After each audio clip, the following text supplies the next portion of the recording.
Ramón Cosío. Hola doctor, buenos días y bienvenido José Ramón, ¿cómo estás? Buen martes. Hola Carmen, ¿cómo estás? Muy buenos días, muchas gracias. Buenos días, muchas gracias a ti como siempre por estar aquí. Bueno, hay dos temas así de entradísima que desde luego tiene que ver con lo que pasó ayer en la Suprema Corte de Justicia, ese lugar donde trabajaste muchos años como ministro y que bueno, pues ayer tomó la resolución del caso Bonilla. Vaya planteamientos que hace la Corte sobre lo que ocurrió o ha ocurrido en Baja California por un lado y por otro lado, pues este gran tema del decreto que se publicó ayer, las Fuerzas Armadas y la seguridad pública. Así que te propongo ir en ese orden para escuchar tu análisis. ¿Cómo viste pues, lo que pasó con el caso Bonilla? Bueno, desde el minuto uno, porque ha seguido de cerca todo este proceso cuando se dio esta reforma en el Congreso de Baja California, que bueno, pues pretendía darle no 2, sino 5 años a Bonilla y no era precisamente lo que decían las reglas del juego de la competencia electoral. ¿Cómo viste el proceso, José Ramón? Mira, pues efectivamente ya es un tema largo que tú y yo hemos comentado en varias ocasiones. Primero, efectivamente, los votantes del estado de Baja California fueron a esa elección en julio del 2018 para elegir a un gobernador por 2 años. Una vez que el señor Bonilla fue electo, se promovió una reforma para extender el periodo para que no terminara en el 21, sino terminara en el 24. Como recordaremos todos, esto produjo rápidamente una enorme cantidad de impugnaciones en los medios, los sectores empresariales, las organizaciones de la sociedad civil, en fin, una gran cantidad de personas consideraron que esto había sido violatorio de la Constitución. En ese momento, varios municipios y algunos partidos políticos promovieron acciones de inconstitucionalidad o controversias constitucionales para impugnarlo, pero como la norma no había sido publicada, se desecharon con toda razón técnica porque se dice que se puede impugnar ese tipo de normas dentro de los 30 días siguientes a su publicación. Bueno, finalmente se publicó esta disposición y varios partidos políticos, Acción Nacional, Movimiento Ciudadano, el de la Revolución Democrática y el PRI, más la Comisión Nacional de Derechos Humanos, promovió cada uno, desde luego, su controversia, su acción de inconstitucionalidad y como sigue el orden, se registró la primera, 112 diagonal 2009, que fue la de Acción Nacional. Las demás se acumularon y se le turnaron al ministro Fernando Franco. Ahora, ¿qué pasó en ese proceso? Varias cosas de verdad bien interesantes. La primera, bueno, pues en una ordenación se van presentando las demandas, se van solicitando los informes a las distintas autoridades, en eso no hay mayor diferencia. Una opinión que tiene que emitir por disposición legal la Sala Superior del Tribunal Electoral, y la sala dijo que claramente era inconstitucional ese decreto y consecuentemente ahí había un antecedente. Otra cuestión que llama mucho la atención es que en este asunto varias organizaciones civiles y empresariales promovieron amicus curia, esta forma de opinión en la que personas que no están directamente involucradas en el proceso o en las condiciones del proceso le dicen a la Corte las razones por las cuales creen que ese acto es válido o es inválido. Esto me pareció muy interesante ejercicio, aportando todos desde luego a la invalidez del decreto. Entonces, hasta ahí están estas primeras condiciones. La segunda cuestión es que había dos tipos de impugnaciones, unas que son de violaciones al procedimiento legislativo. ¿Qué quiere decir? Bueno, que no se convocó exactamente a tiempo a las comisiones, que no se les entregó a los miembros de las comisiones el dictamen, que hubo algunas irregularidades en la secuencia del procedimiento legislativo. Y este es el primer elemento que analizaron ayer mis compañeros en la Suprema Corte, a partir, insisto, del proyecto del ministro Franco, y ahí determinaron que en el proyecto se propuso que no había habido una violación expresa, una violación clara, una violación manifiesta a estas reglas de los procedimientos legislativos, de forma tal que esto quedó, digámoslo así, validado solo en cuanto al procedimiento. Ahora, vamos ya a las violaciones de fondo, a las que finalmente produjeron esta inconstitucionalidad. Lo que hace el proyecto el ministro Franco, que me pareció muy correcto, su proyecto bien hecho, muy bien destacado, es tomar algunos precedentes que ya había establecido la Suprema Corte ya desde hace varios años en las elecciones, sobre todo del estado de Chiapas, dos acciones de inconstitucionalidad, para extraer de esas acciones de inconstitucionalidad los principios básicos con los cuales, desde mi punto de vista, se resolvió el día de ayer el asunto. ¿Qué significaban estos principios? Primero, que efectivamente cuando se iba a una elección se iba por el periodo que estaba señalado en la convocatoria a las elecciones. Este es un principio fundamental. Dos, que una vez hecha la elección conforme a ese periodo, no podía modificarse con posterioridad esta misma determinación. Me gustó mucho que de los precedentes ya votados hace varios años, uno de ellos es el más importante, es el del 2006, el más interesante, se dijera, ojo, cuando esos precedentes se votaron, ojo, lo que se hizo fue modificar los periodos electorales de los periodos, perdón, en el ejercicio de cargo de los gobernadores con anterioridad a la elección. Te acordarás, Carmen, y se acordará el auditorio, que en algún momento en el país se quisieron estandarizar todos los periodos de duración en el ejercicio de cargo, más o menos para que las elecciones coincidieran y no tuviéramos aquel sistema viejo donde todo el tiempo y todos los años y a cada momento había elecciones locales. Aquí se dijo, vamos a tratar de que en la misma fecha se vote presidente de la República, diputados, senadores, lo más posible. Entonces la Corte en aquel momento dijo, si es posible que se hagan modificaciones siempre que se acorten los periodos, no que los periodos se alarguen. Esto es muy importante. Y dos, los que se quieran alargar en el periodo lo vamos a declarar inconstitucional. Aquí lo que hace el proyecto, insisto, me pareció muy bien, es de ese principio antiguo extraer la regla para decir si estaba mal constitucionalmente extender los periodos cuando todavía no se producía la elección, pues está muy mal extender el periodo cuando la elección ya se produjo.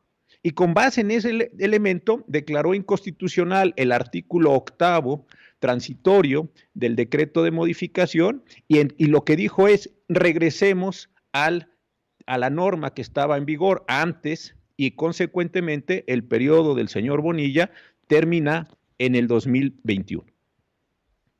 Este es, digamos, el panorama general, Carmen. Este es el programa general que, bueno, nos coloca muy bien para entender todo lo que pasó y finalmente, pues ayer los ministros de la Suprema Corte de Justicia en esta, ¿te lo hubieras imaginado, José Ramón, tú que estuviste ahí tanto tiempo en esta sesión virtual, en esta posibilidad tecnológica? Bueno, pues finalmente discutieron y votaron en el sentido que todos conocemos que es pues echar abajo esa reforma con los términos en los cuales se expresaron los propios ministros. Mira, yo creo que sí era muy previsible la decisión, insisto, porque el precedente que se estableció en Chiapas era, no se puede alargar los periodos antes de elección, insisto, los periodos gubernamentales antes de elección. Aquí alargar el periodo después de la elección, pues sí hubiera sido francamente el horror. Estaba peor, entonces, ¿no? Estaba, pero 1000 veces peor. Era entonces, 1000 veces peor, bueno, estaba fatal, sí, totalmente peor. Fuera de lugar. Exactamente, entonces sí creo que los ministros, y así está hecho el proyecto, están utilizando esos precedentes del año 2006 para efectos de decir, bueno, como decimos los abogados, si esto era grave, por mayoría de razón, esto otro es gravísimo. Entonces sí era bastante, desde mi punto de vista, predecible la reunión. ¿Te acuerdas que cuando salió esto hubo una gran discusión? Tú y yo hablamos en un par de programas de esto, entonces sí creo que era una decisión bastante predecible. No sabría yo antes decirlo si hubiera salido por unanimidad de 11, pero bueno, ese fue, digamos, el único elemento que me pareció que podría tener una diferencia. No sabría si a uno o dos les hubiera parecido que había otros elementos, pero que yo pensaba que sí tenían los 8 votos los colegas para efectos de declarar la invalidez, sí me parecía claro. De otra forma hubieran tenido que argumentar contra esos precedentes. Es cierto que muchos de los integrantes actuales no votaron esos precedentes, pero hubieran tenido que dar razones muy fuertes para decir por qué no una modificación de duración de periodo hecha ya después de que el electorado votó por un periodo de 2 años, hubiera tenido justificación constitucional. Sí creo que estaba muy cuesta arriba en términos argumentativos superar estos mismos precedentes que ya se habían elaborado, particularmente para el estado de Chiapas, si no recuerdo mal, bajo la ponencia de la ministra Luna Ramos. Bueno, pues ahí está este caso y esta circunstancia, José Ramón Cosío, importante sin duda, que tuvo ayer su capítulo resolutivo y bueno, pues ya no hay vuelta para atrás, es la decisión final del máximo tribunal de justicia del país. Está el otro tema, José Ramón, de enorme importancia, del cual también has hablado muy ampliamente, pues ya a lo largo de los años, que tiene que ver con las Fuerzas Armadas, con el Ejército, con la seguridad pública, con todo este debate que se dio y que finalmente derivó en una reforma que creó la Guardia Nacional. Y bueno, pues ahora tenemos esto que tiene que ver con este decreto que se publicó el día de ayer en nuestro país. Hace rato escuchábamos al constitucionalista Miguel Carbonell en su análisis del tema, pero desde luego, bueno, nos importa muchísimo saber cómo lo ves tú, cómo lo entendemos y qué significa que se publique ayer lo que se publicó. José Ramón. Mira, el contexto general es esto. Cuando se hizo la reforma constitucional efectivamente para modificar la Guardia Nacional, teníamos una figura desde la Constitución de 57 y luego el 17 que era la Guardia Nacional. Pero estas eran milicias que estaban al mando de los gobernadores de los estados por diseño constitucional, como es la Guardia Civil en los Estados Unidos. Pero esa figura desde finales del siglo XIX no se reguló, no se actualizó, porque los gobernadores teniendo milicias pues generaban muchos problemas a la federación y a los propios habitantes de su correspondiente estado. Entonces esa figura de la Guardia Nacional se fue quedando, digámoslo así, en la historia y no se utilizó. Lo que hizo el presidente López Obrador en su iniciativa, que finalmente quedó reformada el 26 de marzo del 2019, fue generar un nuevo cuerpo, este de la Guardia Nacional, como una policía militarizada, no militar, militarizada, como en otros países existe, parecido a la Guardia Civil Española, a los carabineros en otros países, etc. Entonces, cuando se hizo esa reforma constitucional, lo que se estableció es que la Guardia Nacional haría funciones, insisto, de policía para guardar la seguridad pública, pero tendría una estructura de orden militarizado, no militar. Me importa mucho destacar esto. Ahora bien, cuando se hizo esa reforma, se dejó un artículo 5º transitorio que a mí me pareció desde siempre muy peligroso, en donde decía que el presidente de la República podría disponer dentro de los 5 años siguientes a la entrada en vigor del decreto de las Fuerzas Armadas o de la Fuerza Armada, porque está en singular, para efectos de cumplir funciones de seguridad pública. Ese artículo transitorio quedó allí, no se ejecutó. Yo creo que tuvieron la esperanza el presidente, el secretario de Seguridad Pública, el secretario de Defensa y el secretario de Marina, que con el transcurrir del tiempo la Guardia Nacional efectivamente se iba a crear bien, se iba a consolidar, se iba a equipar, iba a tener sus mandos, sus protocolos de actuación, etcétera. Lo que me parece que el acuerdo del día de ayer del presidente revela es que pues fracasó este intento de construcción de la Guardia Nacional. Lo que dice la parte considerativa del acuerdo presidencial es que no se ha podido consolidar la Guardia Nacional y consecuentemente el presidente de la República, lo voy a decir así, hace uso de la facultad que le concedió el artículo 5º constitucional en marzo del 2019 para utilizar a las Fuerzas Armadas en funciones de seguridad pública. Creo que esta es la película. Entonces tenemos por un lado a la Guardia Nacional como policía civil militarizada, y por otro lado tenemos al Ejército, a la Armada y a la Fuerza Aérea realizando funciones de seguridad pública. Son dos cuerpos distintos, aquí sí no hay mezclas, aquí sí no puede haber confusiones, es el Ejército y la Marina realizando funciones de seguridad pública hasta al menos el 27 de marzo de 2024, que es el tiempo en el que se vencerá esta temporalidad de 5 años que otorgó o que se otorgó en la reforma constitucional. Estas son, digamos, las condiciones jurídicas del acuerdo que ayer se promulgó y tiene muchos problemas, desde luego, desde mi punto de vista. ¿Por qué, José Ramón? Mira, creo que hay varias cuestiones bien delicadas. Lo primero es que el Ejército y la Armada, cuando estén realizando estas funciones de seguridad pública, tienen que apegarse a la legislación civil, a la legislación que tiene que ver sobre todo con la Ley Nacional del Uso de la Fuerza. Me parece que cuando el Ejército y la Armada estén fuera de los cuarteles realizando funciones de seguridad pública, no están sus miembros respaldados por el fuero constitucional que prevé el artículo 13 de la Constitución, porque no están realizando funciones que tengan que ver con la disciplina militar, sino que están realizando funciones de seguridad pública. Primer problema. Segunda cuestión muy importante que creo que vale la pena reflexionar sobre esto, en el uso de la fuerza que utilicen desde la fuerza mínima hasta la letal, tienen que apegarse a lo que dispone la ley del uso de la fuerza, no a las disposiciones y a los ordenamientos castrenses. Esto significa que tienen que actuar conforme a los protocolos que debe emitir la Secretaría de Seguridad Pública, que hasta donde yo sé no han sido emitidos estos protocolos, o al menos han sido poco difundidos en este sentido. Entonces, son militares que están actuando en su carácter militar, pero tienen que seguir las reglas del funcionamiento de seguridad pública. Esto me parece que genera muchísimas confusiones jurídicas, me parece que puede afectar a la población y me parece que puede afectar a las propias Fuerzas Armadas. Creo que hay que ver la totalidad del problema y no simplemente fragmentarlo para que les quede claro a los miembros de las Fuerzas Armadas que sí y qué no pueden hacer y cuáles son las condiciones de realización de sus actividades, porque como estamos utilizando un marco mixto de policía civil y de ejército, me parece que no están muy claras las líneas en este mismo sentido. Y algo que me sigue preocupando es que seguimos avanzando en el proceso de militarización de la seguridad pública del país.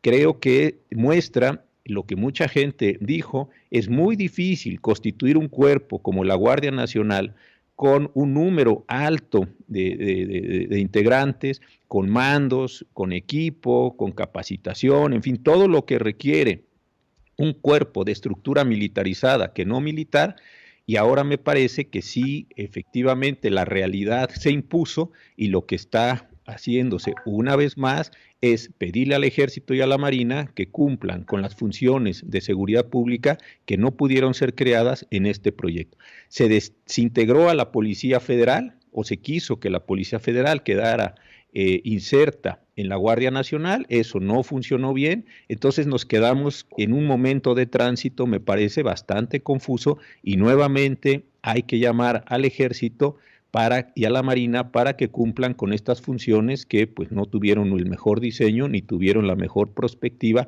para poderse consolidar. Ahora, ¿cómo va a ser este asunto, José Ramón? Van a pedir, en el caso de los estados y de los lugares que van a tener la presencia del Ejército de esta manera, ¿quién sufraga la presencia de las Fuerzas Armadas? ¿Es a solicitud de parte? ¿Lo envía a la Federación? ¿Es una u otra? ¿Cómo funciona? Mira, en el propio decreto, en el propio acuerdo del día de ayer, se dice que el Ejército y la Armada, que las Fuerzas Armadas de México, van a realizar las funciones de la Guardia Nacional en términos del artículo 9 de la Ley de Guardia Nacional. Muy bien.